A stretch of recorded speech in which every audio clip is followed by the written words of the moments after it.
Lian gahiwagad ay likod ng ehig ngiti. Nanginginig ang mga kamay ni Maya de la Cruz habang hawak ang suklay. Ito na ang unang araw niya sa trabaho bilang isang junior assistant sa Imperial Holdings, isa sa pinakamalaki at pinakakilalang kumpanya sa bansa. Hindi birong makapasok dito, libo-libo ang nag-a-apply at ilan lang ang napipili. Para kay Maya, na nagmula sa isang simpleng pamilya at nagsikap para makapagtapos ng kolehiyo, ang pagkakataong ito ay parang isang panaginip na nagkatotoo. Kaya mo to, Maya, bulong niya sa sarili, pilit na pinapakalma ang kumakabog niyang dibdib. Pinagmasdan niya ang kanyang refleksyon sa maliit na salamin sa ibabaw ng lumang tokador sa nirerentahan niyang kwarto. Isang simpleng puting blouse at itim na pencil skirt ang suot niya, pinatungan ng blazer na ilang buwan din niyang pinag-ipunan. Maayos na nakapusod ang kanyang mahabang buhok at bahagya lang ang kolorete sa mukha. Gusto niyang magmukhang propesyonal, kagalang-galang. Ang umagang iyon ay tila kasabwat ng kanyang kaba. Madilim ang langit, nagbabadyang bumuhos ang malakas na ulan. Ang hangin ay malamig at may dalang ambon na nagpapabilis sa kanyang mga hakbang patungo sa sakayan ng jeep. Mahigpit ang hawak niya sa kanyang payong na may konting sira na sa isang tadyang, alaala pa ng huling bagyo. Hindi siya pwedeng malate. Unang araw niya, kailangan niyang magpakitang gilas. Habang naglalakad sa gilid ng kalsada, pasilip-silip sa mga dumaraang jeep, isang eksena ang pumukaw sa kanyang pansin. Isang matandang babae, marahil nasa mga 70 na ang edad, ang nakatayo sa gilid ng isang waiting shed na puno na ng mga tao. Basang-basa ang damit ng matanda, na tila yari sa murang tela at halatang luma na. Nakayapak ito at nanginginig sa ginaw. Walang payong, walang jacket, walang anumang proteksyon laban sa lamig at ambon. Nakatayo lang ito roon, tila nawawala at walang mapuntahan. Nakaramdam ng awa si Maya. Alam niya ang pakiramdam ng mag-isa at walang malapitan. Lumapit siya sa matanda. Nanay, ayos lang po ba kayo? Magalang niyang tanong. Itinapat niya ang kanyang payong upang sakluban din ang matanda. Baka po kayo magkasakit niyan. Tumingala ang matanda, mga mata nitong pagod ay nagpakita ng bahagyang gulat. Umiling ito. Wala akong mapupuntahan, iha. Kararating ko lang galing probinsya. May hinahanap akong kamag-anak dito pero hindi ko na matandaan ang eksaktong address. Naligaw yata ako. Kumirot ang puso ni Maya. Dumukot siya sa kanyang bulsa. Kakarampot lang ang perang dala niya, pamasahe at saktong-sakto para sa pananghalian. Ito lang ang pera niya hanggang sa susunod na sahod, kung papalaring magtuloy-tuloy siya sa trabaho. Nanay, ito po, sabi ni Maya, iniabot ang maliit na halaga. Hindi po ito kalakihan, pero sana po makatulong para makahanap kayo ng masisilungan o makakain man lang. Ngunit hindi kinuha ng matanda ang pera. Tinitigan siya nito ng may kung anong emosyon sa mga mata. Hindi ko matatanggap yan, iha. Alam kong kailangan mo rin yan. Ang kabaitan mo ay sapat na. Nag-isip si Maya ng ilang sandali. Hindi niya kayang iwan ang matanda sa ganoong kalagayan. Kung ganun po, nanay, sumabay na po kayo sa akin. Papasok po ako sa trabaho. Pwede po kayong maghintay sa lobby ng building namin. Mas mainit po doon at may maupuan kayo habang nag-iisip kayo kung saan susunod na pupunta. Tutulungan ko po kayong magtanong-tanong mamayang break time ko. Napaluha ang matanda. Naku, iha, napakabuti mo. Pagpalain ka nawa ng may kapal. Inalalayan ni Maya ang matanda at sabay silang naglakad sa ilalim ng kanyang maliit na payong. Nang makarating sila sa nagtataasang gusali ng Imperial Holdings, ipinakiusap ni Maya sa guard na kung pwede ay manatili muna ang matanda sa isang sulok ng lobby. Pumayag naman ito nang makita ang sinseridad sa mukha ni Maya. Nanay, dito po muna kayo. Babalikan ko po kayo mamayang tanghali para sabay tayong mananghalian at matulungan ko kayong maghanap, sabi ni Maya bago nagmamadaling umakyat sa kanyang departamento. Hindi niya alam, ang simpleng pagtulong na iyon ang magiging simula ng isang malaking pagbabago sa kanyang buhay, isang pagbabagong susubok sa kanyang katatagan at magdadala sa kanya sa isang mundong hindi niya kailanman inakala. Pagdating ni Maya sa 25 GF floor, kung saan naroon ang marketing department, sinalubong siya ng isang babaeng nasa mid-negatibo 30 si Miss Irene, ang kanyang direct supervisor. Umiti ito ng matipid. You must be Maya de la Cruz. I'm Irene Pascual. Welcome to Imperial Holdings. Salamat po, Ma'am Irene. I'm very excited to start, sagot ni Maya, pilit tinatago ang kaba. Good. Your station is over there, turo ni Miss Irene sa isang cubicle sa bandang dulo, malapit sa bintana. I'll give you some onboarding materials to read for now. Later, I'll introduce you to the team and give you your first tasks. Habang binabasa ang mga module, hindi maalis sa isip ni Maya ang matandang iniwan niya sa lobby. Sana ay okay lang ito. Ilang oras ang lumipas. Oras na para sa lunch break. Nagmamadaling bumaba si Maya. Dinatnan niya ang matanda na tahimik na nakaupo, nakatitig sa kawalan. Nanay, tara na po. Kain po tayo, yaya ni Maya. Dinala niya ang matanda sa isang maliit na karinderya malapit sa opisina. Umorder siya ng 2 set ng kanin at sinigang na baboy. Habang kumakain, nagkwento ang matanda. Siya daw si Aling Aurora, at napadpad siya sa Maynila para hanapin ang anak niyang matagal nang hindi umuuwi sa probinsya. May nagbalita raw kasi na nagtatrabaho ito sa isang malaking kumpanya sa Makati, pero hindi sigurado kung saan. Pasensya na po, nanay, pero anong pangalan ng anak niyo? Baka sakaling may kakilala ako o maitatanong ko sa isi namin, alok ni Maya. Umiling si Aling Aurora. Huwag na, iha. Ayokong makaabala pa sayo. Saka, baka nagbago na rin ang pangalan yun. Maraming taon na rin kasi. Tila may lungkot sa tinig nito. Naramdaman ni Maya na may itinatago ang matanda, pero hindi na niya ito pinilit. Pagkatapos kumain, inihatid niya ulit si Aling Aurora sa lobby.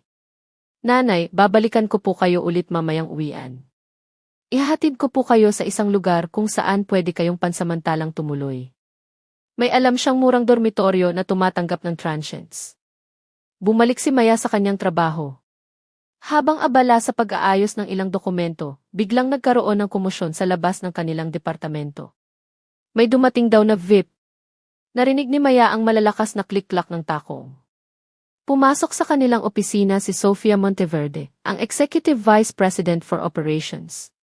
Kilala si Sofia sa buong kumpanya, hindi lang sa kanyang angking talino at ganda, kundi pati na rin sa kanyang pagiging strikta at minsan ay suplada. Lahat ay tila natitigilan at umaayos ng upo kapag dumadaan siya. May kasama itong ilang staff. Irene, I need the final draft of the Alabang project proposal on my desk within the hour. No excuses, malamig na utos ni Sofia, hindi man lang tumitingin kay Miss Irene. Ang mga mata nito ay tila sinusuri ang bawat sulok ng opisina. Yes, Ma'am Sofia. It's almost done, sagot ni Miss Irene, halatang tensyonado.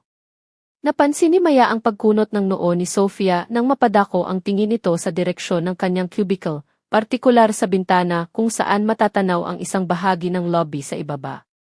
Hindi niya ito pinansin at nagpatuloy sa ginagawa. Maya-maya, habang papunta si Maya sa pantry para kumuha ng tubig, narinig niya ang usapan ni na Sofia at ng assistant nito malapit sa elevator. That old beggar in the lobby, have her removed. She's an eyesore.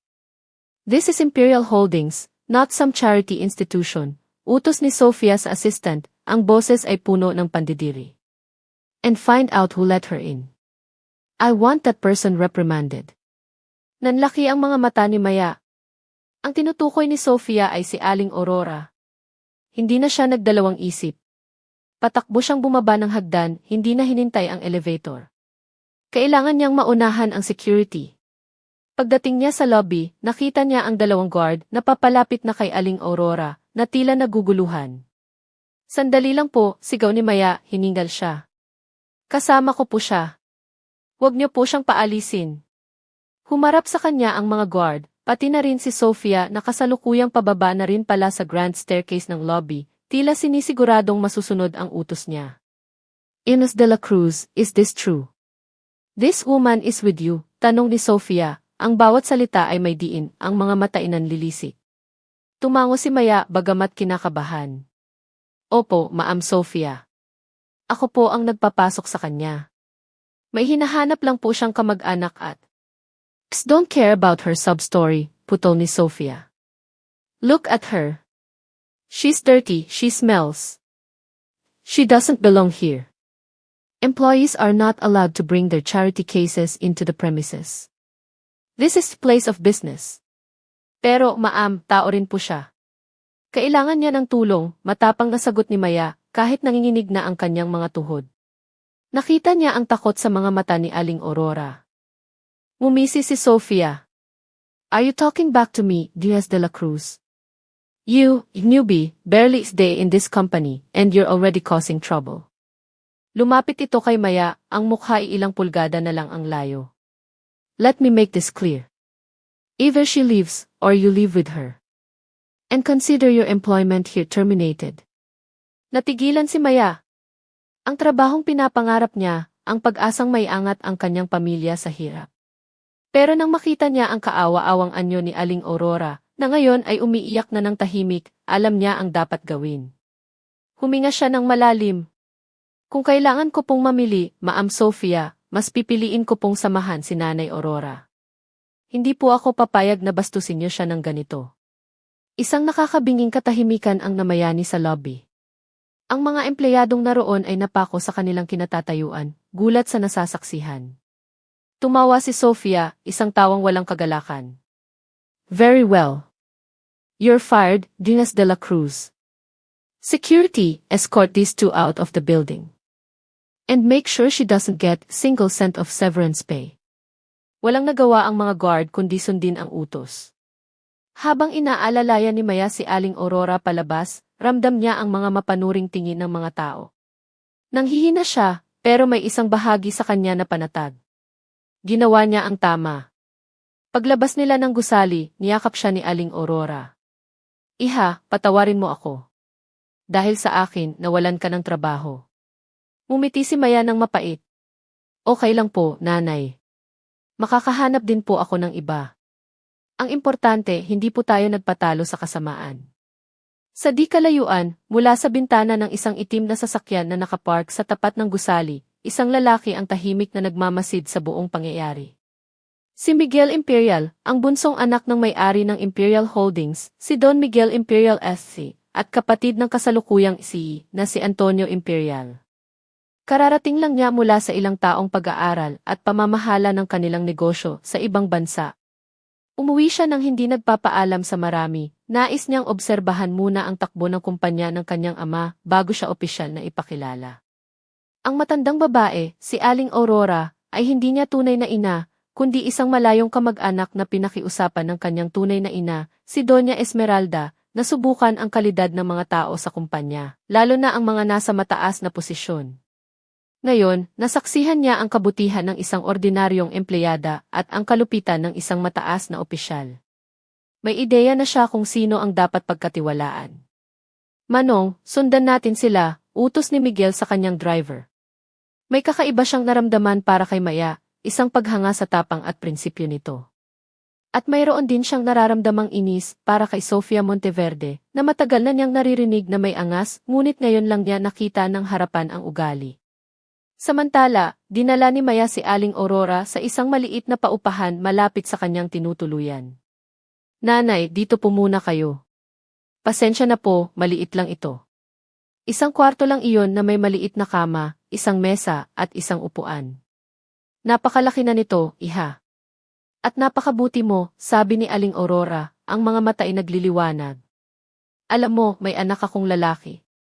Masipag, mabait, matalino. Medyo mailap lang sa babae. Matagal ko nang gustong magkaasawa yun. Bagay kayo. Napangiti si Maya. Naku, nanay, nagbibiro po kayo. Kakakilala pa lang po natin. Hindi ako nagbibiro, iha. Seryoso ako. Gusto mo siyang makilala? Nag-alangan si Maya.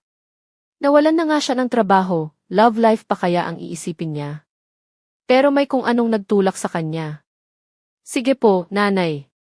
Pero pakikilala lang po, ha? Tumawa si Aling Aurora. Naman. Pero kailangan ko munang sabihin sa'yo, ang anak kong iyon, simple lang ang buhay. Wala siyang gaanong pera. Ordinaryong manggagawa lang din, nagsusumikap. Pero napakakisig nun at napakatalino. Nanay naman, pinapakyaw niyo na po yung anak niyo, natatawang sabi ni Maya. Tingnan po muna natin. Kinagabihan, habang nag-iisip si Maya kung saan siya magsisimulang maghanap ng bagong trabaho, tumunog ang cellphone ni Aling Aurora. Isang mamahaling smartphone iyon, napansin ni Maya. Medyo kakatwa para sa isang matandang taga-probinsya na nagsasabing simple lang ang buhay. "Hello, anak," sagot ni Aling Aurora. May kausap itong lalaki sa kabilang linya. "Nandito ako sa Maynila. Nakita ko na. Mabait siya, napakabait. Sige, sasabihin ko sa kanya. Bukas." CJ. Pagbaba ng telepono, umiti si Aling Aurora kay Maya. "Nakausap ko na ang anak ko. Gusto ka raw niyang makilala bukas. Pwede ka ba?" Tumango si Maya. Ano pa nga bang gagawin niya? Kinabukasan, nagkita sina Maya at ang sinasabing anak ni Aling Aurora sa isang maliit na parke. Nagpakilala ito bilang si Miggy. Simple lang ang suot nito, maong na pantalon, puting t-shirt, at rubber shoes. May dala itong lumang gitara. Payak ang anyo, ngunit hindi maikakaila ang taglay nitong kisig at ang talas ng mga mata nitong tila nangungusap. "Maya, si Miggy, anak ko." "Miggy, si Maya, ang kinikwento ko sa iyong napakabait na dalaga," pakilala ni Aling Aurora. Iniwan sila nito pagkatapos ng ilang sandali para raw magkausap ng masinsinan. "Pasensya ka na sa nanay ko, ha?" Medyo mapilit, nahihiyang sabi ni Miggy, sabay kamot sa bato. "Ayos lang. Mabait naman si Nanay Aurora," sagot ni Maya. Nagkwentuhan sila.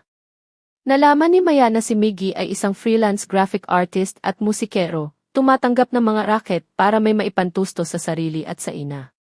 Simple lang daw ang pangarap niya, magkaroon ng sapat para sa pamilya at makagawa ng musika na makakapagpasaya sa mga tao. Nagustuhan ni Maya ang pagiging prangka at simple ni Miggy. Walang ere, walang yabang. Sa ilang oras na pag-uusap nila, gumaan ang loob niya. Nakalimutan niya pansamantala ang problema sa nawalang trabaho. Sa mga sumunod na araw, madalas na silang magkita ni Miggy. Minsan sa parke, minsan sa maliliit na coffee shop. Tinutugtugan siya ni Miggy ng gitara, kinakantahan ng mga awiting ito mismo ang sumulat. Nahuhulog ang loob ni Maya kay Miggy at nararamdaman niyang ganoon din ito sa kanya. Isang hapon, habang namamasyal sila sa baywalk, nagtapat si Miggy. "Maya, alam kong mabilis ang mga pangyayari. Pero mahal na yata kita," sabi nito, diretso ang tingin sa kanyang mga mata. Natigilan si Maya. Bumilis ang tibok ng kanyang puso. "Miggy, ako rin, mahal na rin yata kita." Umiti si Miggy, isang ngiting nagpaliwanag sa buong paligid. Hinawakan nito ang kanyang mga kamay. "Kung ganun, Maya de la Cruz, papayag ka bang maging kasintahan ko?" Walang pag-aalinlangan, tumango si Maya. "Miggy." Nagyakapan sila, ang kanilang mga puso'y umaapaw sa kaligayahan. Sa piling ni Miggy, pakiramdam ni Maya ay kumpleto siya. Samantala, sa Imperial Holdings, patuloy ang investigasyon ni Miguel, ang tunay na Miggy, sa mga irregularidad sa kumpanya. Nalaman niyang si Sofia Monteverde ay sangkot sa ilang malalaking anomalya, kasama na ang pagmamanipula ng mga bidding at pagtanggap ng suhol mula sa mga supplier. Ginagamit ni Sofia ang kanyang posisyon para sa sariling kapakanan. Kailangan ni Miguel ng matibay na ebidensya para mapatalsik ito. Isang araw, habang naghahanap ng trabaho online si Maya sa isang internet cave, napansin niya ang isang job posting, Executive Assistant to Special Projects Director, Imperial Holdings. Nagulat siya. Imperial Holdings ulit. Pero iba ang posisyon at mukhang bago ang departamento. Ang Special Projects Director daw ay si King E. Alonzo, isang pangalang hindi pamilyar sa kanya. Dahil sa pangangailangan at sa pag-asang hindi na niya makakaharap si Sofia, nagbaka sakali si Maya. Nag-apply siya online. Laking gulat niya nang makatanggap siya ng tawag kinabukasan para sa isang interview. Mas lalo siyang nagulat ng pagdating niya sa Imperial Holdings, sa isang hiwalay at mas pribadong wing ng gusali, ang humarap sa kanya bilang T. Alonzo, ay walang iba kundi si Miggy, ang kanyang kasintahan. "Miggy, anong ginagawa mo dito?" "Ikaw si Amy Alonzo," litong-lito si Maya. Ngumiti si Miggy. "Maya, maupo ka. Marami akong kailangang ipaliwanag." Doon, inilahad ni Miggy na ang tunay na pangalan pala ay Miguel Imperial, ang lahat. Siya ang anak ng may-ari ng kumpanya. Ang Aling Aurora ay hindi niya tunay na ina kundi isang tauhan na tumulong sa plano ng kanyang ina na subukan ang mga tao. Ang pag-apply niya ng trabaho bilang CEO Alonzo ay paraan niya para makalapit sa mga operasyon ng kumpanya nang hindi nakikilala agad at para na rin makakuha ng isang mapagkakatiwalaang assistant, si Maya. Kaya kita pinapunta dito, Maya, dahil bukod sa kailangan ko ng assistant na matalino at mapagkakatiwalaan, gusto kong makabawi sa iyo sa ginawa ni Sofia. At higit sa lahat, dahil mahal kita at gusto kong makasama ka, hindi lang sa personal kong buhay, kundi pati na rin dito sa misyon kong linisin ang kumpanyang ito, paliwanag ni Miguel. Halo-halong emosyon ang naramdaman ni Maya, gulat, pagtataka, kaunting sakit dahil sa mga lihim, pero higit sa lahat, pag-unawa at pagmamahal. Pero bakit hindi mo sinabi agad, Miguel? Ang buong akala ko di. Patawarin mo ako, Maya. Nagsimula ito bilang isang paraan para makilala ka ng walang halong pagkukunwari dahil sa pangalan ko. Pero habang tumatagal, mas minahal kita bilang si Maya, hindi dahil sa kung sino ako. At natakot akong baka kapag nalaman mo ang totoo, magbago ang tingin mo sa akin. Niyakap ni Maya si Miguel. Hindi magbabago yun. Mahal kita, Miguel o Miggy o kung sino ka man. Ang importante, yung puso mo. Mula noon, naging magkatuwang sina Maya at Miguel. Si Maya bilang executive assistant ni Miguel ay naging instrumental sa pagkakalap ng mga ebidensya laban kay Sofia. Natuklasan nila ang isang ledger kung saan nakatala ang lahat ng mga transaksyon ni Sofia, pati na ang mga bank account kung saan niya itinatago ang mga nakulimbat na pera. Isang gabi, habang nag-o-overtime sila sa opisina ni Miguel, sinabi ni Miguel, Maya, may gusto akong ibigay sa'yo. May kinuha itong maliit na kahon mula sa kanyang drawer. Binuksan niya ito. Isang singsing na may maliit na diamante ang laman. Maya de la Cruz, alam kong marami tayong pinagdaanan. Pero sa gitna ng lahat ng ito, isa lang ang sigurado ako. Mahal kita. Pakasalan mo ako. Napaluha si Maya. Miguel.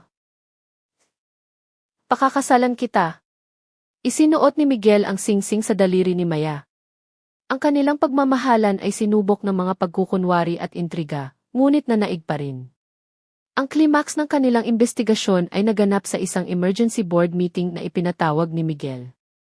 Doon, kasama ang kanyang ama na si Don Miguel SC, at ang kanyang kapatid na si Antonio, inilahad ni Miguel ang lahat ng ebidensyang nakalap nila ni Maya laban kay Sofia Monteverde. Gulat na gulat si Sofia.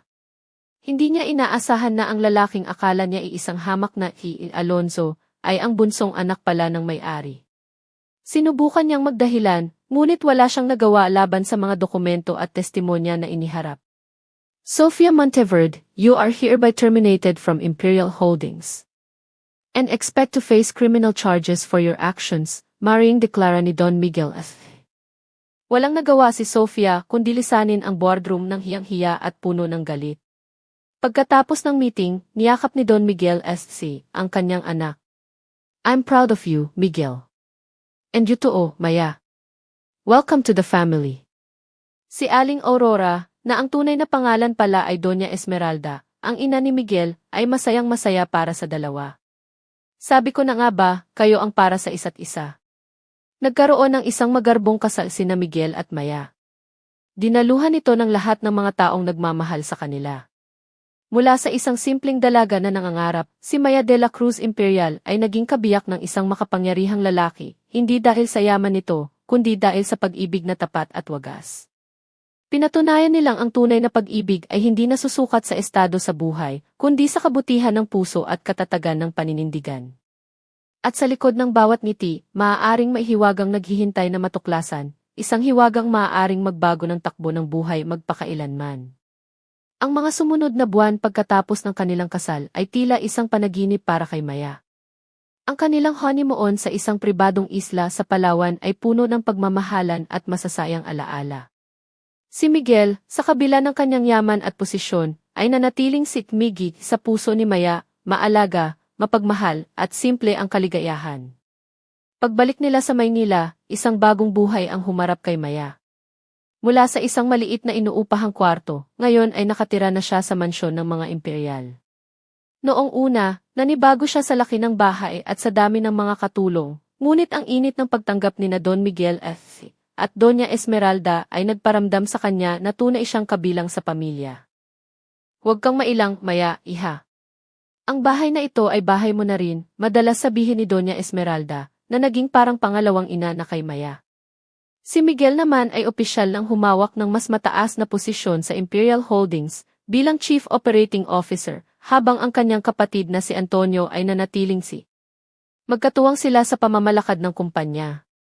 Si Maya, sa kagustuhan na rin ni Miguel at ng kanyang mga biyenan, ay binigyan ng posisyon bilang pinuno ng bagong tatag na Corporate Social Responsibility, CSA, arm ng kumpanya. Ito ang naging plataporma ni Maya para maipagpatuloy ang kanyang hangaring makatulong sa mga nangangailangan, ngayon ay may mas malaking kakayahan na siyang gawin ito. Isang umaga, habang naghahanda sila ni Miguel para pumasok sa opisina. Mahal, may meeting ako mamaya with some potential partners for our new livelihood project sa Tondo. Gusto mo bang sumama? Tanong ni Maya habang inaayos ang kurbata ni Miguel. Mumiti si Miguel at niyakap siya mula sa likuran. Gusto ko sanang sumama, mahal, para makita kung gaano ka kagaling magpresenta, pero may importante rin akong meeting with the board. Babawi ako, promise. Dinner date tayo mamaya? Sige ba, sagot ni Maya, humarap ito at hinalikan si Miguel sa labi. Good luck sa meeting mo. Ikaw rin, U.S. Imperial. Ipakita mo sa kanila ang galing mo. Sa Imperial Holdings, naging abala si Maya sa kanyang bagong tungkulin. Ang kanyang departamento ay naglunsad ng iba't ibang proyekto, mga scholarship program, medical missions, at suporta sa maliliit na negosyo. Naging inspirasyon siya sa maraming empleyado dahil sa kanyang kababaang loob at dedikasyon. Si Ms. Irene Pascual, ang dating supervisor ni Maya, ay isa na ngayon sa mga pinagkakatiwalaan niyang staff sa CF Department. Ma'am Maya, ang ganda po ng naging resulta ng feeding program natin noong isang linggo. Marami pong pamilya ang natulungan, masayang balita ni Irene isang hapon. Salamat, Irene. At salamat sa inyong lahat. Hindi ko ito magagawa kung wala ang suporta nyo, sagot ni Maya. At saka, Maya na lang, Irene. Masyado tayong formal. Ngumiti si Irene. Sige po. Maya. Nakakatuwa lang isipin, dati ako ang supervisor mo. Ngayon, ikaw na ang isa sa mga haligi ng kumpanyang ito. Hindi naman sa ganoon, Irene. Lahat tayo ay may kanya-kanyang papel na ginagampanan. Ngunit hindi lahat ay kasing saya ni Irene sa tagumpay ni Maya at Miguel. May mga anino pa rin ang nakaraan na nagbabantay. Si Sofia Monteverde, bagamat natanggal na sa kumpanya at nahaharap sa mga kaso, ay may mga naiwan pa ring koneksyon at mga taong may utang na loob sa kanya. Isang gabi, habang nasa isang charity gala sina Miguel at Maya, isang hindi inaasahang tao ang lumapit sa kanila. Si Eduardo Vargas, isang kilalang negosyante at dating malapit na kaibigan ng pamilya Monteverde. Miguel, Maya, congratulations on your marriage and your new endeavors, bati ni Vargas, ngunit may kakaibang ngiti ito sa labi. Nakakabilib ang mabilis ninyong pag-angat, lalo ka na, Miguel. Parang kailan lang, naglalaro ka pa lang sa bakuran namin.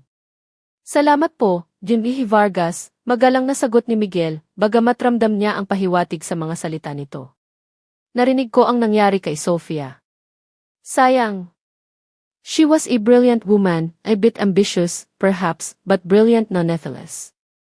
Minsan, ang sobrang bilis na pag-akyat ay may kasamang matinding pagbagsak, patuloy ni Vargas, ang mga mata ay nakatitig kay Miguel.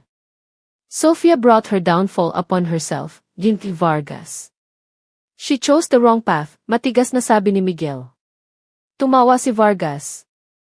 Ang negosyo, Miguel, ay parang gubat. Minsan kailangan mong maging tuso para mabuhay.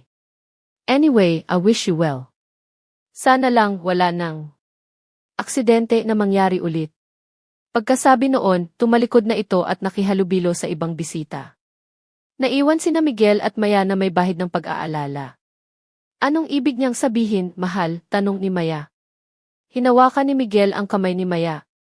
Huwag mo siyang intindihin. May mga taong hindi matanggap ang pagbabago. Basta't magkasama tayo, walang makakapanakit sa atin.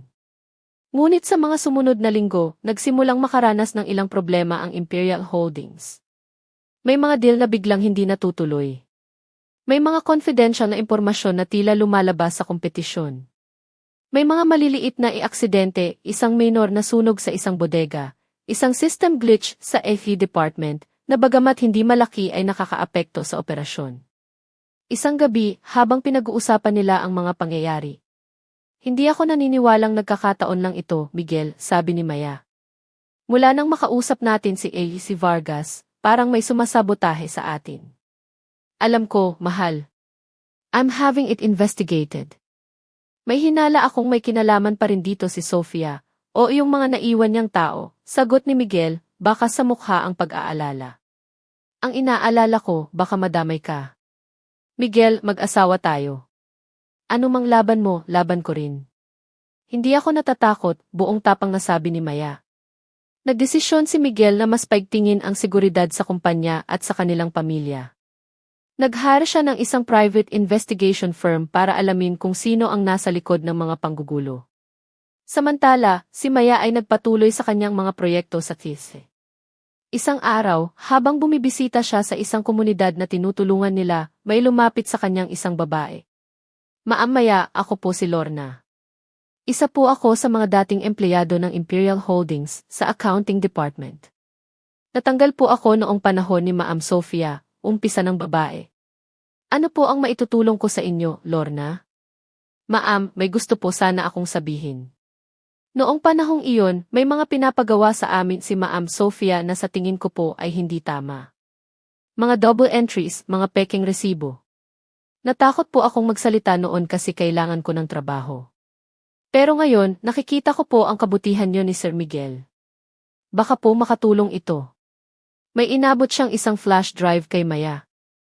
Nandyan po ang kopya ng ilang files na naitago ko. Ingat po kayo, ma'am. Nagpasalamat si Maya kay Lorna at nangakong imbestigahan nila ito.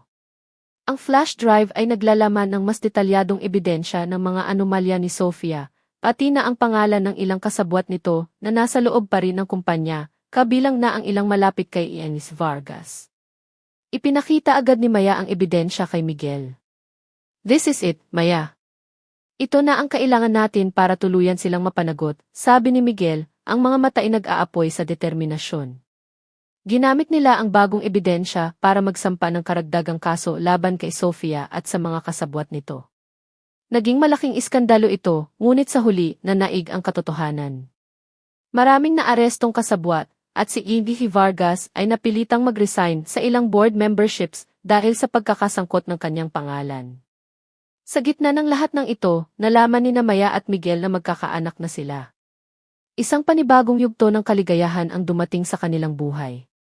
Hindi ko alam kung paano kita pasasalamatan, mahal, sabi ni Miguel isang gabi, habang hinihimas ang lumalaki ng tiyan ni Maya. Binigyan mo ako ng pamilya, ng inspirasyon, at ng lakas para harapin ang lahat. At ikaw naman, tinuruan mo akong mangarap ng mas mataas at magmahal ng walang takot, sagot ni Maya. Ang kanilang pagmamahalan ay hindi lang basta kwento ng isang prinsesang nakatagpo ng prinsipe. Ito ay kwento ng dalawang taong pinagbuklod ng tadhana, sinubok ng mga pagsubok, ngunit nanatiling matatag dahil sa pag-ibig, tiwala at paninindigan sa tama. Lumipas ang mga taon. Nagkaroon sila ng dalawang anak, isang lalaki at isang babae, na lumaking mabubuti at matatalino, tulad ng kanilang mga magulang.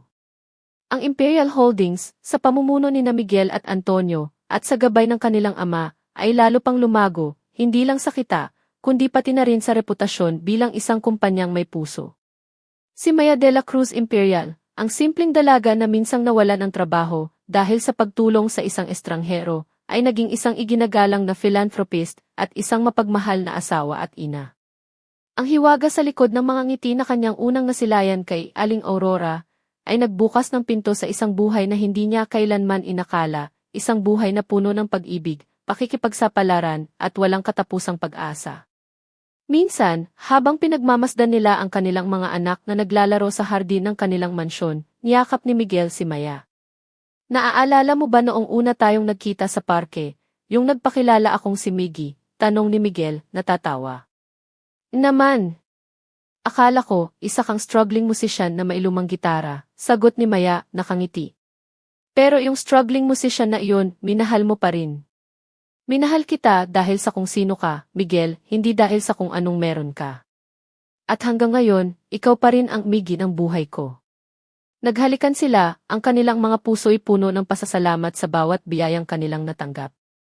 Ang kanilang kwento ay patunay na ang tunay na kaligayahan ay matatagpuan sa kabutihan, katapatan, at sa pag-ibig na handang harapin ang anumang hiwaga na maaaring dalhin ng bukas. 5 taon ang lumipas na tila isang oyay, matamis, payapa, at puno ng mga pangarap na natutupad.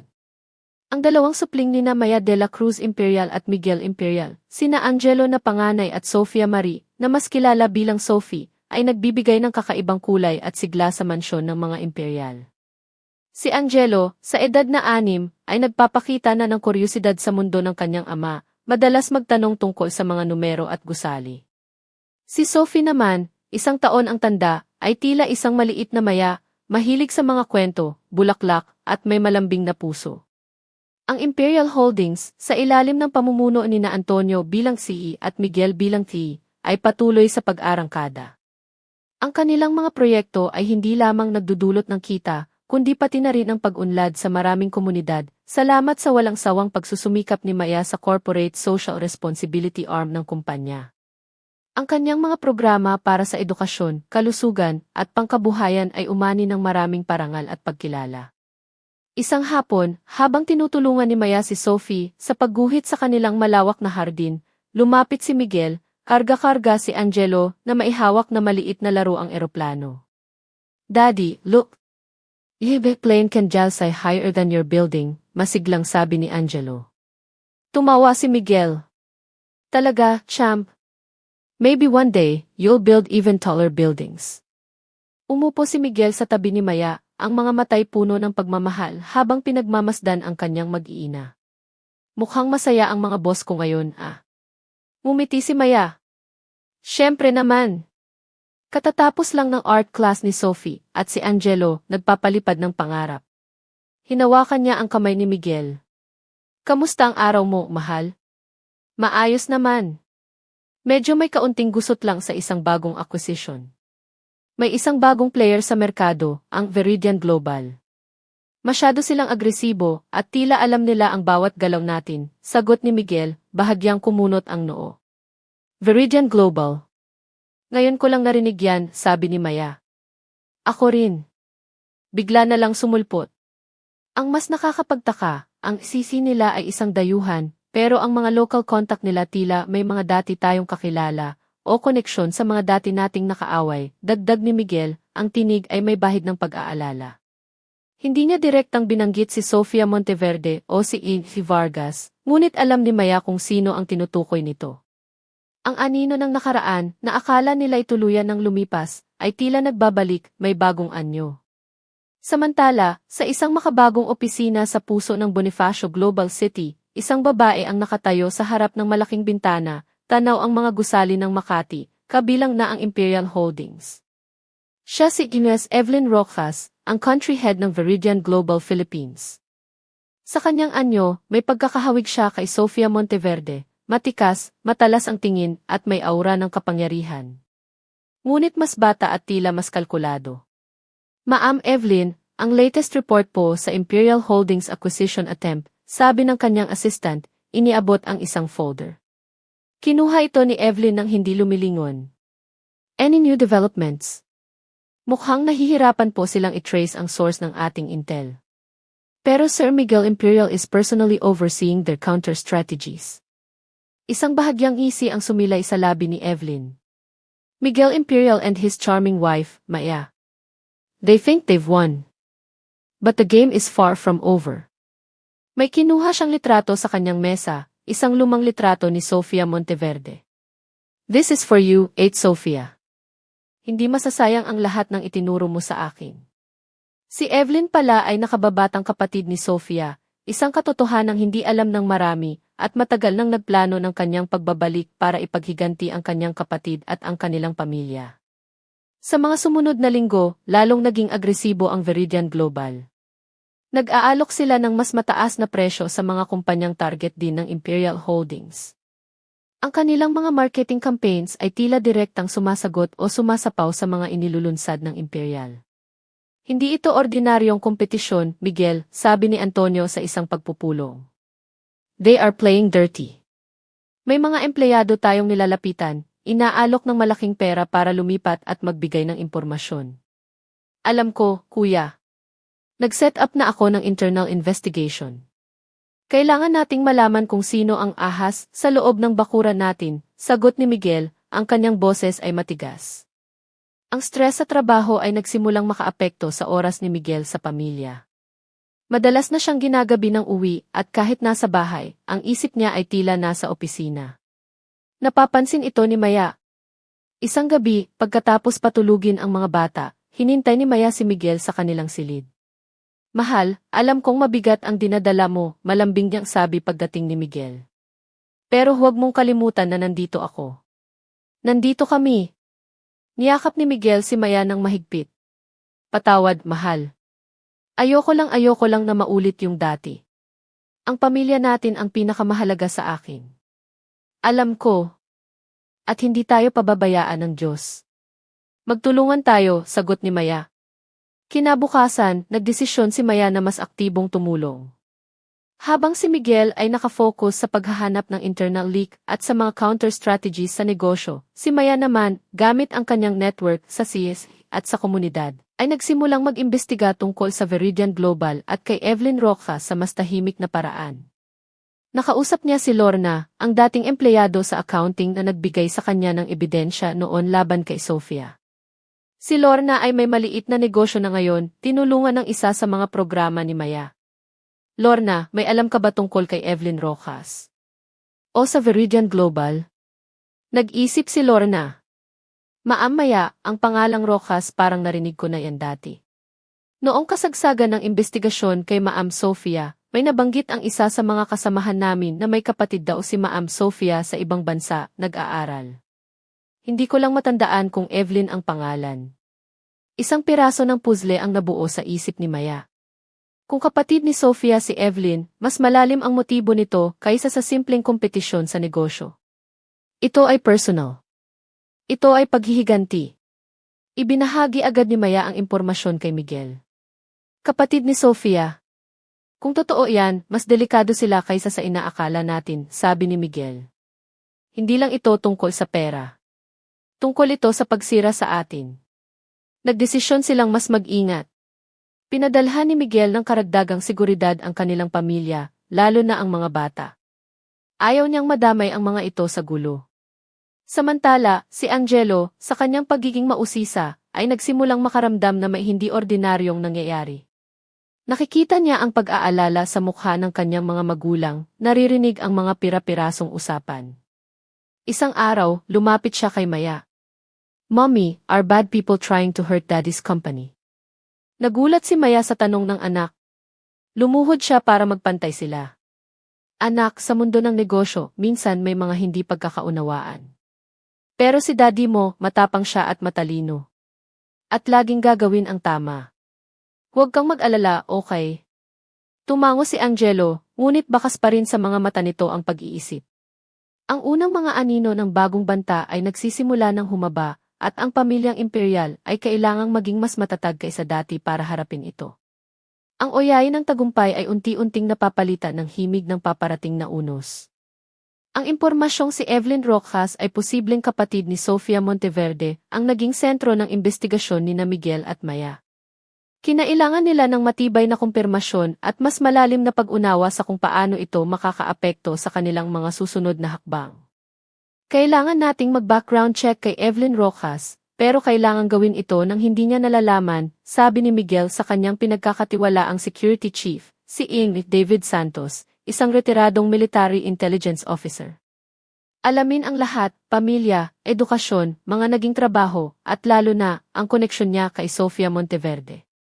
Si Maya naman, sa kanyang sariling paraan, ay sinubukang gamitin ang kanyang mga koneksyon. Naisip niya si Doña Esmeralda. Ang kanyang biyenan, sa kabila ng pagiging abala sa mga social welfare activities, ay may malawak na network sa alta sosyedad at sa mga lumang pamilya. Mommy Esme, tawag ni Maya sa biyenan isang umaga habang nagkakape sila, may itatanong lang po sana ako. Pamilyar po ba kayo sa pamilya Monteverde, bukod po kay Sofia? Tumingin si Doña Esmeralda kay Maya, ang mga matay tila may nababasang higit pa sa tanong. Ang mga Monteverde matagal na silang kilala sa larangan ng real estate, bago pa man napasok si Sofia sa Imperial. Ang alam ko, may 2 anak na babae si Don Armando Monteverde. Si Sofia ang panganay. Ang bunso, kung hindi ako nagkakamali, ay ipinadala sa ibang bansa para mag-aral matapos ang mga eskandalo ng kanilang ama noon. Hindi ko nagaanong natatandaan ang pangalan pero posibleng. Evelyn nga.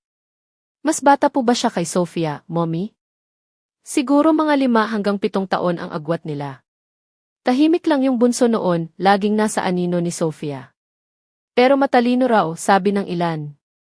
Ang mga sinabi ni Doña Esmeralda ay nagpatibay sa hinala ni Maya.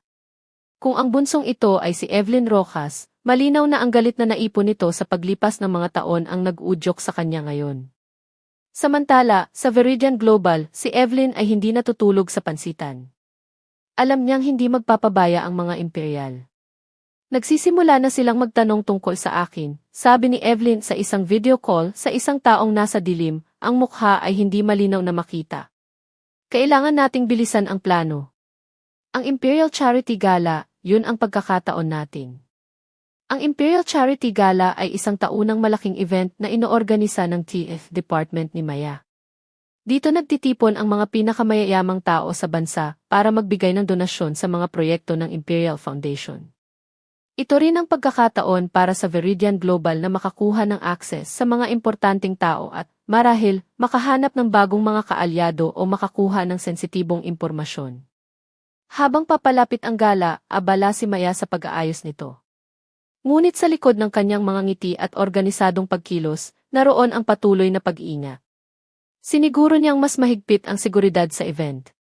Si Miguel naman ay nakatanggap ng report mula kay Amy Santos. Sir, kumpirmado. Si Evelyn Roxas ay bunsong kapatid ni Sofia Monteverde. Gumamit siya ng ibang apelyido sa ilang pagkakataon para itago ang koneksyon niya, lalo na pagkatapos makulong ni Sofia. Ang Roxas ay apelyido ng kanilang ina sa pagkadalaga.